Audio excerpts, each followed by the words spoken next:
Evan and I go head-to-head with dueling mock drafts to see who does a better job of taking the Bucs to the next level. That and more on today's episode of Locked On Bucs.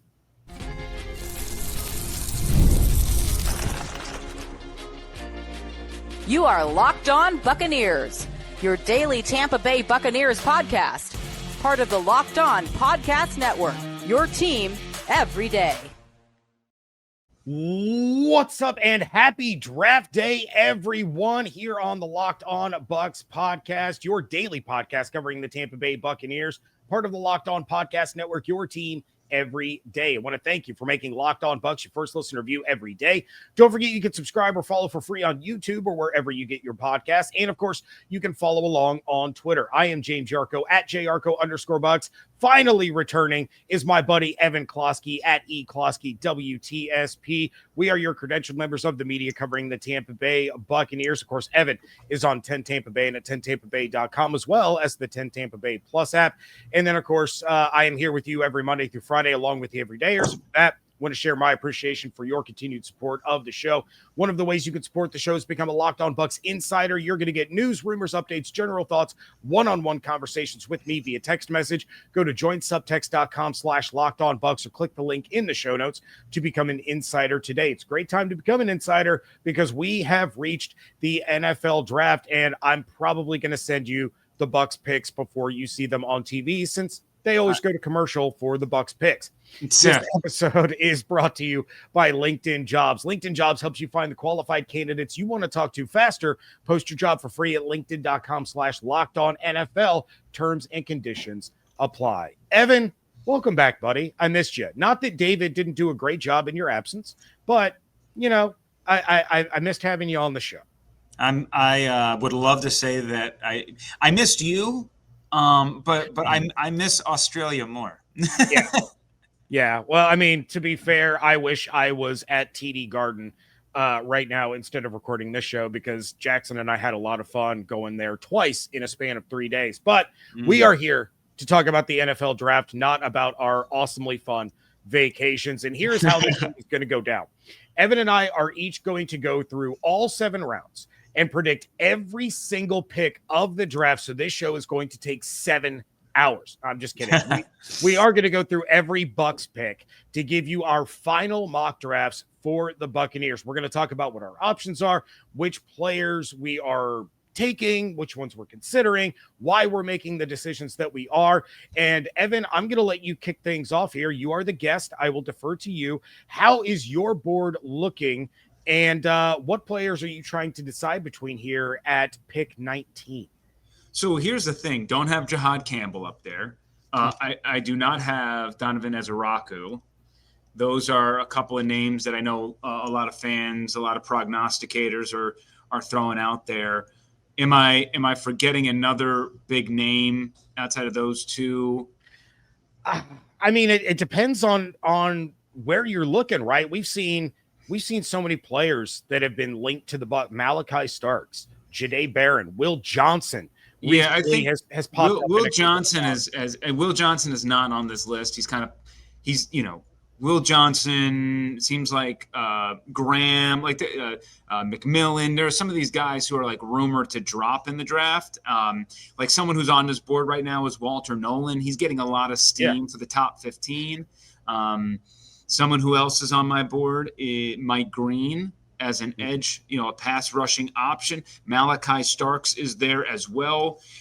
Kenneth Grant, who is a great defensive lineman out of Michigan. Not Graham. And then you got wide receivers in Luther Burden, Emeka Ibuka.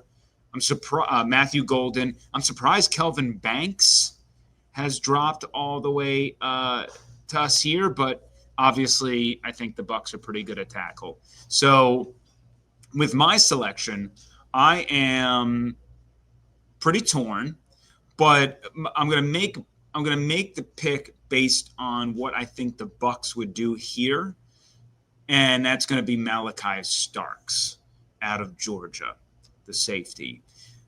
Walter Nolan and Mike Green have some character issue red flags to them. Now, Mike Green has attacked them both head on. He did handle those conversations at the NFL Combine. Having said that, typically Jason Light is fairly stingy on the character stuff. And look, they got to go through their own process and what they think is right. And if this is explainable or, they're not too concerned, unsure where they stand on that front. But just knowing where Jason Light is in that world, I lean towards Starks, who is also a Georgia product, who is, which is a program that Todd Bowles has loved to pilfer from in recent history. Tyke Smith recently has come out of there. Todd Bowles was able to watch a couple of seasons of Georgia football, considering his son was there. He has since transferred. But Malachi really solidifies the second level a little bit more. We'll get to some cornerback depth at some point in this draft, because certainly the Bucs need that as well. But they do also need another safety with Jordan Whitehead not returning. I understand there's rumblings of Tyke Smith maybe moving into that Whitehead role, being every down guy. And I think with Malachi Starks, you can still do that. I think Starks is extremely versatile. And that's exactly what we want to give Todd Bowles, right? We want to give him versatile defensive pieces so that he can go through his Rolodex and create more problematic formulas for quarterbacks out there and confuse them. And I think Malachi Starks checks all the boxes. Ball hawk, also something that Todd Bowles has mentioned he's wanted. And so, yeah, I mean, if they were to grab Malachi Starks with that first round pick, I would be pretty happy with that selection. All right. So Evan takes Malachi Starks. I am facing a similar board to you, but there was a run of 4 straight picks here where it went Jahad Campbell to Atlanta, Will Johnson to Arizona, which I'm fine with. The everydayers know how I feel about Will Johnson. If he was available, he's not in consideration for me. Bengals took Donovan Ezeraku. Seattle takes Jahdae Barron. So I'm looking at Malachi Starks, Mike Green, James Pierce Jr., and then Matthew Golden. Those are kind of my top 4 that I'm really deciding between here. I have some concerns about Mike Green. There's those character concerns that you talked about around James Pierce. I'm not sure that I want to burn a first pick on a receiver. And then I don't love the idea of drafting a safety at 19. Now, when I did my safety show, I talked about Malachi Starks. Like, if the Bucs take him at 19, I get it. I understand it. I see it. I think he's the number 1 safety in the class. At least we're not talking about drafting Nick Emenwari, who I think isn't even a top 2 safety in this class. But I think I have to go with the ridiculous upside of Mike Green here. I just think adding him to the pass rush, in a rotational role in this defense, the Bucs haven't had that great edge presence. Todd Bowles wants to be able to get home with the front 4, with the natural pass rush, instead of having to send all of these blitzers all the time. So, between James Pierce and Mike Green, I'm torn between the two, because I do like both of them as a prospect. I took James Pierce in the Locked On mock draft because Jahad Campbell wasn't an option for me, and I took Pierce over Ezeraku. But I think, you said it yourself, Mike Green, he took on those concerns head on. He was upfront about things. I could see him being a really good fit with the Buccaneers. I'm a little bit, this doesn't matter so much with the Buccaneers, with how they would utilize him in year 1 of his career. Little bit concerned about maybe what he would do against a run at the NFL level, at least initially. But I think that he would be awesome in a way that you can deploy him on third downs and just say, get after the QB, right? If you want to rush 4, I think Mike Green is a great person to do that, where you can line him up with, Hassan Reddick on the other side, and and maybe come up with some exotic packages if you still want to keep Yaya in there and see what you can do. But ultimately, you create depth in that 4-man package. And also, if you do grab him, I do think that you would lean a little bit more on Yaya to be kind of the run stuffing dude that you play on earlier downs. And utilize, kind of how they utilize Logan Hall a little bit, just a different position. But Logan Hall doesn't really have the eye-popping stats, even though I think he came off a pretty good year after after a bumpier start to his career. But I thought Logan Hall did some great stuff in the run last season, and I think you get Mike Green into the mix. You also have possibly a future answer there as an edge one. So a little bit like quarterback. I don't disagree at all with that selection. I would be look if Jason Light did his research, and I would imagine if they picked Green, they're pretty good at understanding of where he is on the character stuff. But it's a little bit like quarterback. You got to keep throwing darts at the dartboard and hope that one hits. And when it does, well, your team has just become a force. So yeah, I get it. I totally get it. All right, we are going to cover the day 2 picks and see if we can continue building up the roster. That is next on today's episode of Locked On Bucs, part of the Locked On Podcast Network, your team every day. Check your bank account and wonder, where did all my money go? Between dining out, online shopping, and entertainment, it's easy to lose track. That's where Monarch Money comes in. Your personal CFO, giving you full visibility and control over your finances. Monarch Money isn't just a budgeting app, it's a complete financial command center. You can track all your accounts, investments, and spending in one place, so you stop just managing your money and you start building wealth.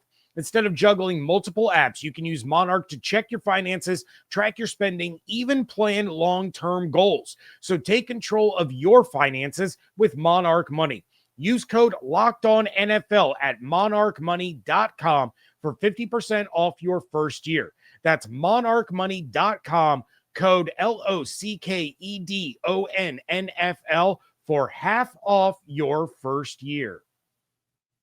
There's nothing like the atmosphere of an NBA playoff game. Every bucket, every defensive stop, every moment feels huge. It's electric in the arena with Game Time. You can be part of it without the stress of last-minute ticket hunting. Game Time makes it fast and easy to get playoff tickets, even when demand is sky high and prices on the app actually go down as tip-off gets closer, and their last-minute deals can save you up to 60%. I absolutely love the all-in pricing, which means there's no surprise fees at checkout. What I see is what I pay. Go ahead and check out the photos of the Celtics game I took my son to on my Twitter page. Those seats were incredible deals thanks to my friends over at Game Time. So take the guesswork out of buying tickets with Game Time. Download the Game Time app, create an account, use code LOCKEDONNFL for $20 off your first purchase. Terms apply. Again, create an account and redeem code LOCKEDONNFL for $20 off. Download Game Time today. Last minute tickets, lowest price guaranteed. Thank you again for making Locked On Bucs your first listen review every day. For your second listen, find the Locked On NFL mock draft available now on Locked On NFL Draft. Go inside the Locked On War Room for all 32 picks in this ultimate 7-episode series. The Locked On NFL mock draft available now on Locked On NFL Draft's YouTube or wherever you get your podcasts. All right, Evan, Malachi Starks is joining the secondary in your mock draft at pick 19. How are things looking for you here at pick 53? Just want to throw out some names that have fallen off the board for me. Benjamin Morrison, James Pierce, Xavier Watts, Maxwell Hairston, Schlesinger. What else are some names that Jack Betch, Javon Ravel, Darius Alexander. So a lot of like these defensive pieces that I had my eye on that I would have loved to have selected. I'm in a little bit of a dicey situation at this point because I'm not in love with some of the names: TJ Sanders, Demetrius Knight Jr., Omar Norman Lott. There's a bunch of running backs: Jalen Royals, Jared Ivey, Andrew Makuba. Now I'm kind of regretting my Malachi Starks pick. Kyle Williams, who I really like out of Washington State. Darian Porter, the cornerback. So,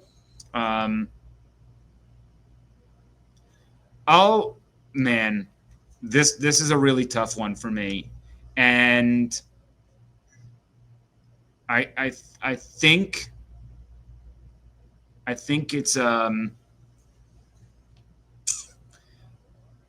okay. I'm going to go with Darian Porter out of Iowa State, the cornerback. I would really love to kind of trade back in this spot a little bit if I could. Mm-hmm. Little bit of round peg square hole in just sort of the pieces that I have here in the draft, but they need cornerback depth. I think that Porter has a lot of the qualities that Todd Bowles likes in that position, and I believe he's a little bit of an older prospect, if I'm not mistaken. Let me just double check that to not. So he's 24 years old.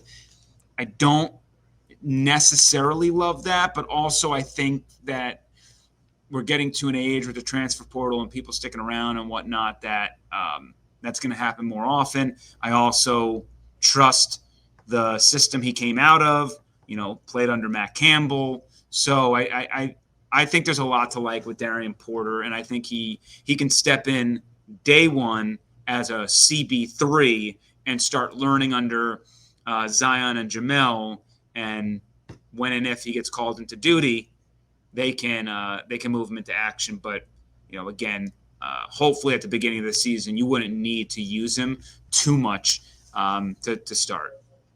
Yeah, I like Porter a lot. Good depth. Can develop into a starter. Yeah, I talked about him a lot on the cornerbacks episode that I did. So you've addressed the secondary now. You got Malachi Starks. You got Darian Porter. I went edge in the first round with Mike Green, and now I have the same problem as you. The dream died at pick 37 when Vegas took Benjamin Morrison, and then the dream was resurrected just to be killed again when the Bears took Xavier Watts. So I'm in a similar situation. Omar Norman Lott and Darius Alexander and Demetrius Knight Jr. and TJ Sanders and Jared Ivey is sitting there. You mentioned Andrew Makuba, but I got Kevin Winston Jr. sitting here, and I talked about him a lot on the safeties episode. This guy would be going higher if he didn't deal with injury last year. I absolutely love what he brings, to the secondary. Only 2 missed tackles in his entire career. He had a plus 85.0 run defense and coverage grade according to PFF over the last 2 seasons. So I'm going to trust the medicals. I'm going to trust the recovery, and I'm taking Kevin Winston Jr. out of Penn State to be a safety here for the Bucs to line up next to Antoine Winfield Jr. And just like that, Evan, you are right back on the clock at pick 84. You got the secondary covered. Where are we going here with the third round? You have edge covered, but I don't. Well, no, I said you had the secondary covered. No. I know. I said, but you took a pass rusher. I have not yet. So I do think that that's a position of need as well. I'm very much a proponent of going defense heavy. And I do want to say that someone staring at me right here is Xavier Restrepo. I think I'm higher on him than a lot of others. I think that he would be a nice kind of, he can play a little bit of that Sterling Shepard role, kind of fit his way into the slot if necessary, if things aren't going great with Godwin and his injury history. But I'm going to go with an Ohio State guy. I'm going to go Jack Sawyer. I think that he's a guy who, first off, I typically like 5-star recruits who were very much scouted as, it's not like a full-blown, like every guy who's a 5-star works out in the NFL. We know that, right? We have a long history, but we know the intangibles are there. And it took a long time for Jack Sawyer to really show up at Ohio State. And it really wasn't until the end of the season, this national championship winning season, that Jack Sawyer showed up. But when building this championship roster that we want to build for the Tampa Bay Buccaneers. I don't know how you can't bring in a guy like Jack Sawyer and he doesn't inject some of that winning mentality into your locker room. And he's a guy that the way that he acted during that national championship run, being such a large part of the Buckeyes winning, showing up in the biggest stage, especially that scoop and score. Man, I love that stuff. You've been there, you've done it. You were there in Dallas with just a crazy raucous crowd facing Texas pretty much in their backyard, and to have that kind of moment and to have that string of games against the competition he was playing and being one of the best players on the field during that stretch, sign me up. I think he would be a great option to put in this sort of. Now, do I think he's going to be a future, one on this team?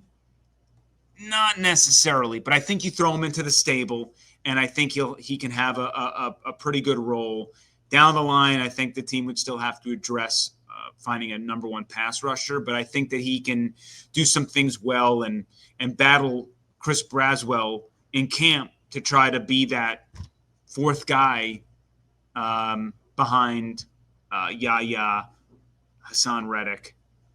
Oh, sorry, that third guy. I was thinking with Mike Green, the third guy behind Yaya and Hassan Reddick. Yeah, and I mean, a dude named Captain Jack or nicknamed Captain Jack should be on a team where the logo is a pirate. That also makes perfect sense. All right. Well, I have kind of the same thing that you did. Xavier Restrepo is there. I'm not a fan, but I do love his teammate Damian Martinez, who is sitting there for me at the running back position. I got a couple of safeties. Jack Sawyer is sitting there for me, but look, I got to go with the linebacker out of Ole Miss, Chris Paul Jr. He was the other guy I was thinking about. Yeah, he's not going to be, to me, a week one starter, but he is a guy that I think could take over the starting role by the end of the season. It's going to be kind of a platoon. If they don't draft Jahad Campbell, you have Servassier Dennis, you signed Anthony Walker, you're going to draft somebody. There's going to be a platoon next to Levante based on certain situations, but I do think that Chris Paul Jr. shows enough in all the aspects. He's really, really good in run defense. He's okay in coverage, but he's also really good at getting after the quarterback. So you work on the coverage, you refine that a little bit. It's going to take a little bit of time, but in rushing situations, in pass rushing situations, you can get him on the field, and hopefully you don't have to rely on his coverage too much. All right. We are going to close things out with the day 3 picks. That is coming up next on today's episode of Locked On Bucs. Small business owner, your work doesn't end when the clock hits 5. Your business is always on your mind, which means when it's time to hire, you need a partner that works just as hard as you do. That's where LinkedIn Jobs comes in. When you clock out, LinkedIn clocks in. LinkedIn makes it easy to post your job for free, share it with your network, and get qualified candidates all in one place. Post your job. LinkedIn's new feature can help you write job descriptions and then quickly get your job in front of the right people with deep candidate insights. Here's a pro tip. Add the hashtag hiring frame to your profile picture to double your reach to qualified candidates. It's no wonder that 72% of small businesses say LinkedIn helps them find high quality hires. Post your job for free at linkedin.com/lockedonnfl. That's linkedin.com/lockedonnfl to post your job for free. Terms and conditions apply.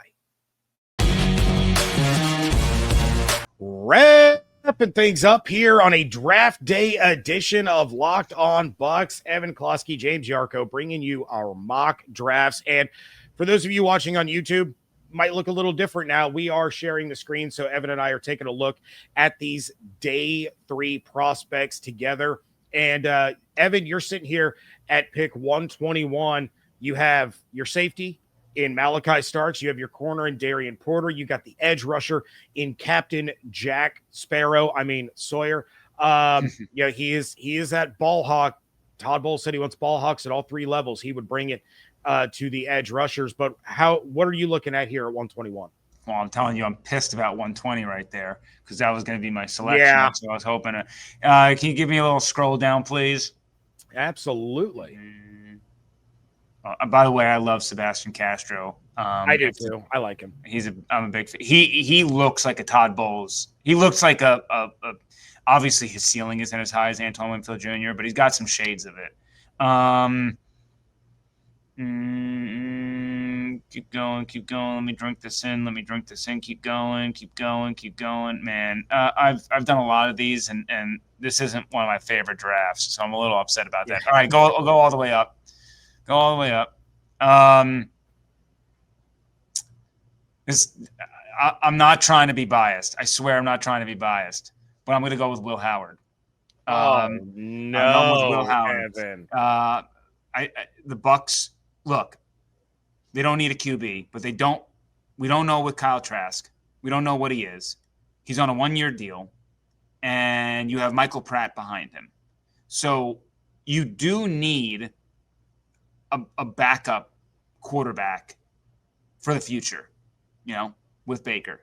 And I think that I am someone who values the quarterback position, period. I think some of the smartest organizations spend a lot of capital in making sure they have a great backup as well. The Eagles are a prime example of that. And nothing against Trask. It's just at a certain point, like, are you going to keep giving him 1-year deals? Like, you have to have a new project. And I just don't know enough. I mean, I don't know enough about Michael Pratt and how the team feels about him. Obviously, a 7th rounder last year who they plucked, they liked him. But given how this board is shaking out, that's where I lean. All right. Well, I told you I don't love my draft. I mean, I'll be honest, I don't love it. But it just could have had. I can't trade down. I'm getting snipped here with the pick before. It's just not. It's not a good draft for me. All right. Well, back to me. I have Mike Green. I have Chris Paul Jr. I have, who is the other guy that I drafted? Goodness, Kevin Winston Jr. All right. So I got Kevin Winston Jr. and Chris Paul Jr. I could take Billy Bowman Jr. just to kind of keep it going. You should do that. It would be better than taking Will Howard when you could have had Riley Leonard, but that is neither here nor there. No, I'm looking to beef up the trenches.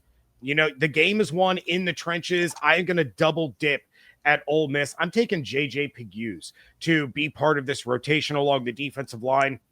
They like to keep their guys fresh. There were some injury issues, throughout the season. I need another guy that I can bring in and rotate in. And to me, that was the best player available right there. Give me JJ Pegues there along the defensive line. So, all right, Evan, you've got Malachi Starks, Darian Porter, Jack Sawyer, Will Howard. What Ohio State player are you taking here? I'm gonna stick in the Big Ten, and I'm gonna go with Ty Felton out of Maryland. You almost had it right. You almost had it right. I know you wanted Pat Bryant. I was going to be so proud of you, Evan. I like Pat Bryant too. I think that with what the Bucs kind of need, I think Felton might be more of a fun piece for Josh Grizzard and this offense. I have no problems with people who prefer Pat Bryant, but I personally am higher on Felton. Loved what he was able to do, especially if you watch some of the early stuff, the earlier games in Maryland season. He was really impressive, and I don't think his roster did him any favors by the talent around him. So, I mean, he was, really honed in on. Yeah, no, I like Ty Felton a lot too. If you go back to yesterday's episode when I broke down the receivers and the running backs, I have Ty Felton and Pat Bryant basically back to back.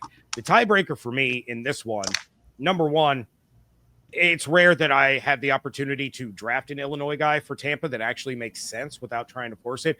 But number two, he has some of the most reliable hands in the draft. And then the actual number one reason is the fact that his motto is no block, no rock. I love that from him. He knows he's got to get down and dirty in the run game. He's not 40-yard dash fast, but he is game fast. Absolutely love the fit there in Tampa with Pat Bryant. So I'm going to take my dude. I'm sorry. And you can call me a homer all you want. I don't care. Well, that'd be a hypocrite of me. I was going to say, I didn't take 2 Illini. I just took the 1. So, all right, we are at pick 235 where it's dart throws now. We're looking for depth. We're looking for special teams. You can take a look. Lots of quarterbacks here. What we got down here? Taj Brooks, Jimmy Horn Jr. Give me Jay Higgins. Jay Higgins. Oh, the linebacker out of Iowa. I like that one. Yeah. Okay. I think, I don't know what his ceiling is, but a highly productive dude out of Iowa. I would imagine he can make the team on special teams. But yeah, I mean, I think, and not to mention, I need a linebacker, Dart, and he could be kind of my KJ Britt pick from a handful of years ago. All right. Well, and a leader on that team, I believe. Just to, Oh yeah, no doubt about it. All right, it's my turn for a dart throw, and at this point, if I'm looking for special teams, I'm also kind of looking for maybe somebody that can replace Bucky Irving as one of the returners. I'm looking to round out the running back room. They only have 3. So, Taj Brooks is sitting there, Corey Kiner. You got Jaquavius Marks. Look, I'm going to have to go with the number 1 running back available, and it's going to be Taj Brooks. Again, you're talking about an RB4 here. Let's see what grade they gave me, just out of curiosity. Look at that, top 31% of Bucs drafts. Look at that. Yeah, I don't think mine was that. No, unfortunately, I couldn't run both at the same time, but I'll take an overall draft grade. We don't need to do that. It wasn't. I've had better drafts. I have too. But you know what? We are going to let the listeners decide. The listeners and the viewers decide who they're going to sling a bunch of crap my way, and I'm going to be like, "Yep, you're right." They may not, but why don't you answer this before we get out of here? Because we're running over on time anyway. But final thing before, as I get this graphic ready to post, you have to bet your house on it, Evan. You have to. You are going to end up homeless if you are wrong. But who do you believe that the Bucs actually draft at 19 on Thursday night? I think they would draft Ezraku if he was there, but I'm torn. Ezraku or Campbell. I'm like really torn between both of those guys. If both were available, oh man,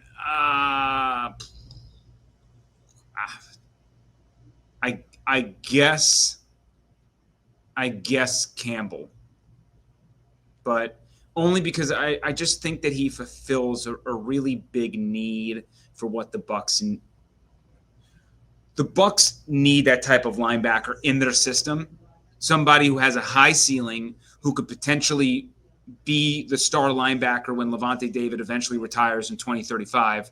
And I think that out of the gates, his athleticism, the way that Bowles can use him, could be very reminiscent of how Devin White was used during the 2020 Super Bowl run very early in his career. I think that he has that ability to make the splash plays.